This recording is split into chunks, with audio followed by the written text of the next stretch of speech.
Hello everyone, we are Arvinda A1 Educational Institute. Here we are providing you a crash course of class 10th English. Today we are going to discuss about the chapter 3 of your prose named Two Stories About Flying. इसकी जो first story है जिसका नाम है his first flight, ये हम पहले पढ़ चुके हैं पिछले वीडियो में और आज हमें पढ़ना है द ब्लैक एरोप्लेन। इसको लिखा है फ्रेडरिक फॉर्सिथ ने। ये स्टोरी एक पायलट के बारे में है जो कि पेरिस से लंदन फ्लाई कर रहा था और बीच में इसको अपना याद आता है कि मैं अब घर जाऊंगा और अच्छा अच्छा खाना खाऊंगा।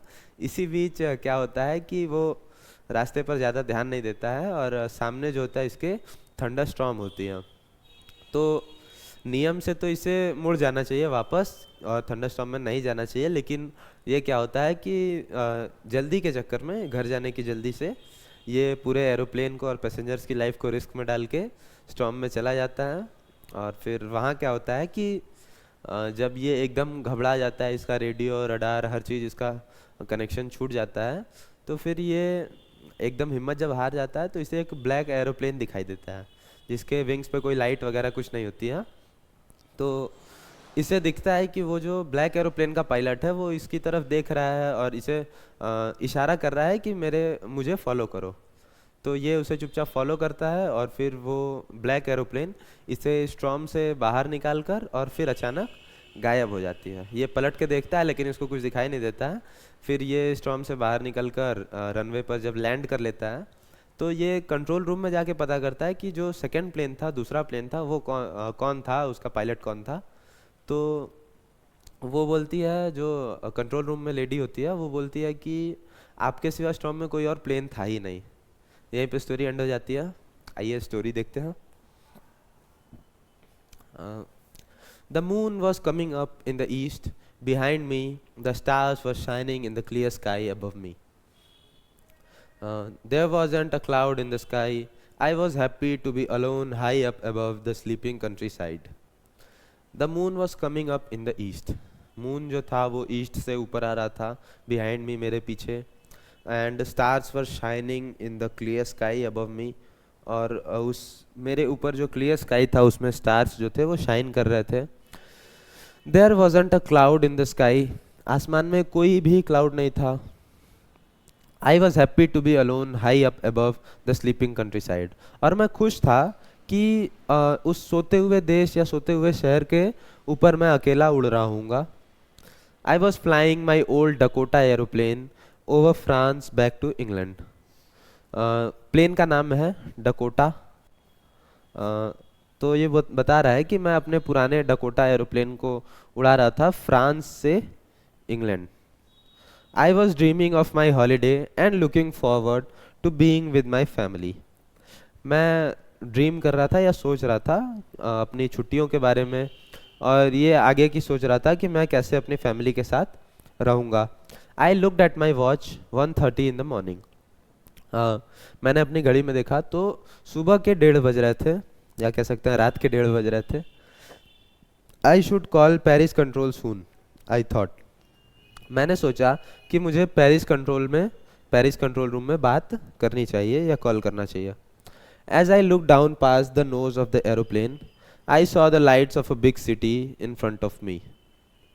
जब मैंने प्लेन की नोज से, या उसके समझ सकते हैं कि जो सबसे आगे वाला हिस्सा होता है, उससे नीचे देखा, उसके आगे के भाग से नीचे देखा, तो मैंने देखा कि एक बड़े से शहर की लाइट्स जो थी मेरे सामने थी। I switched on the radio and said Paris control Dakota DS088 here. मैंने रेडियो ऑन किया और बोला Paris control Dakota DS088 hair. ये इस प्लेन का नाम है, पूरा नाम। वहाँ पे सिर्फ छोटा नाम था डकोटा, ये उसका पूरा नाम है Dakota DS088।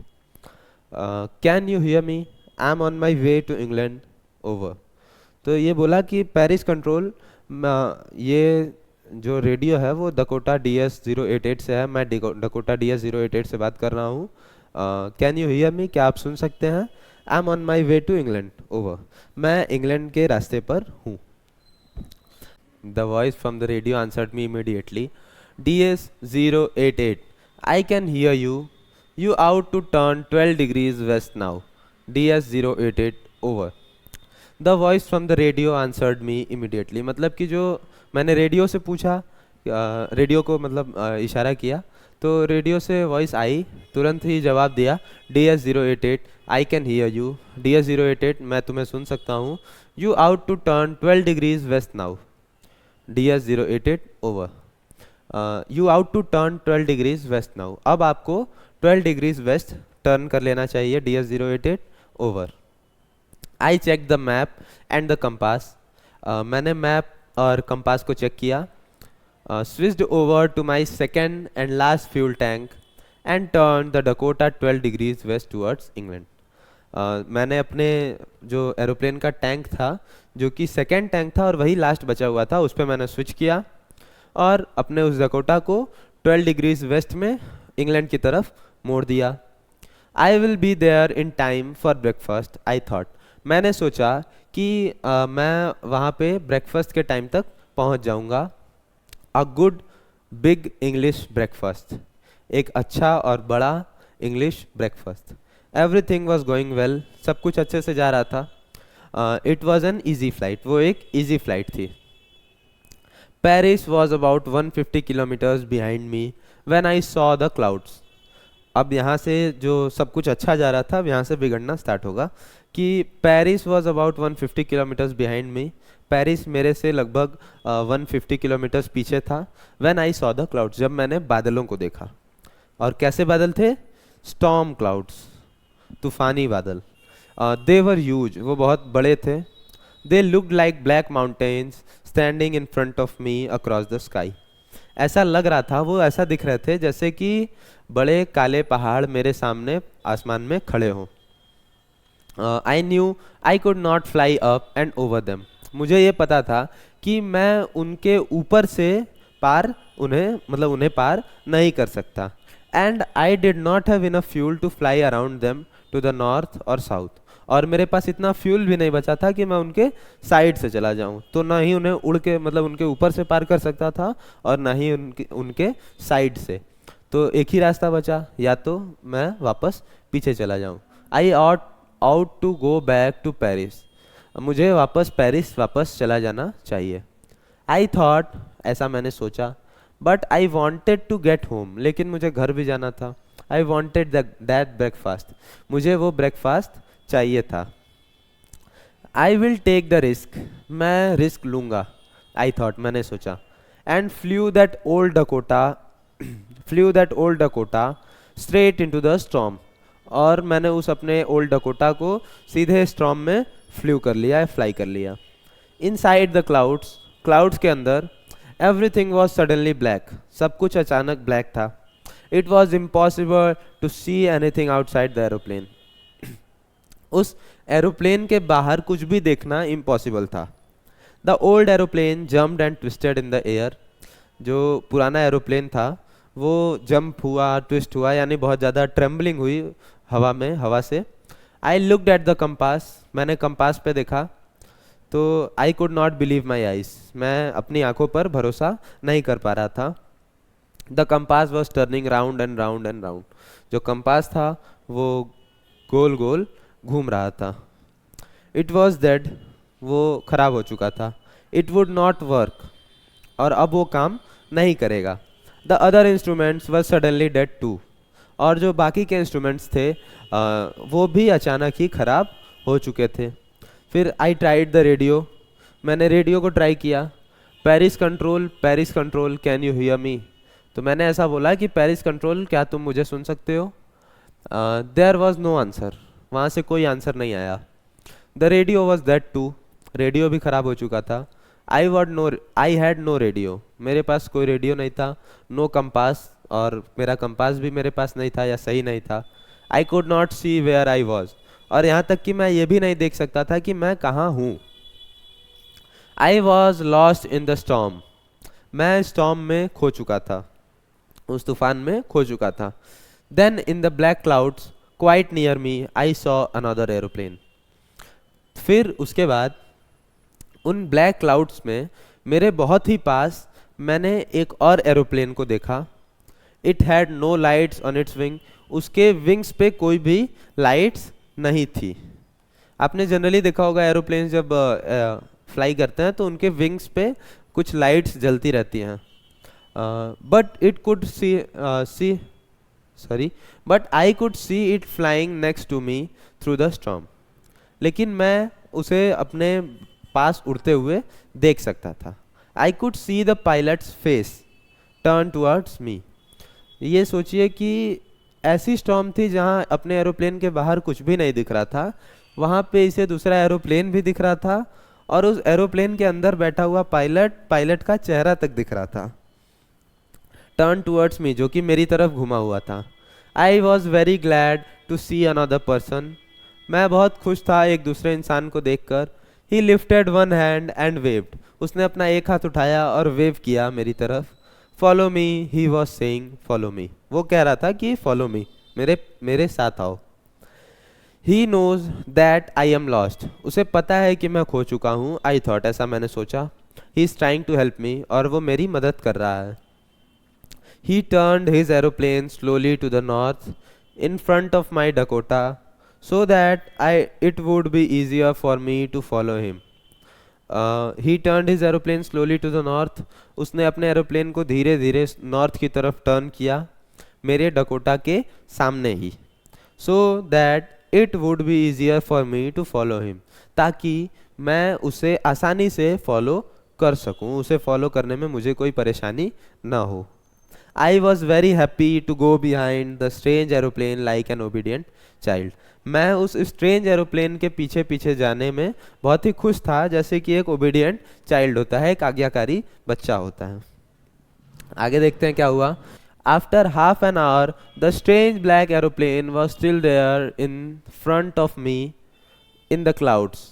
Now there was only enough fuel in the old Dakota's last tank to fly for 5 or 10 minutes more. लगभग आधे घंटे बाद the strange black aeroplane was still there in front of me. वो विचित्र black aeroplane अभी भी मेरे सामने था इन द क्लाउड्स, बादलों में। Now there was only enough fuel in the old Dakota's last tank to fly for 5 or 10 minutes more. और अब उस पुराने डकोटा के आखिरी टैंक में, क्योंकि आपको पहले पता है उसने स्विच कर लिया था अपने लास्ट टैंक में, तो उस अब लास्ट टैंक में भी सिर्फ 5 या 10 मिनट तक ही उड़ने का फ्यूल बचा हुआ है। I was starting to feel frightened again. मुझे फिर से अब डर लगने लगा था। बट देन, लेकिन तब, he started to go down and I followed through the storm. तब उसने क्या किया कि अब वो नीचे जाना शुरू कर दिया। Started to go down and I followed through the storm, और मैंने भी उसे फॉलो किया। Suddenly I came out of the clouds. अचानक ही क्या हुआ कि मैं बादलों से बाहर आ गया। And saw 2 long straight lines. 2 long straight lines क्या था?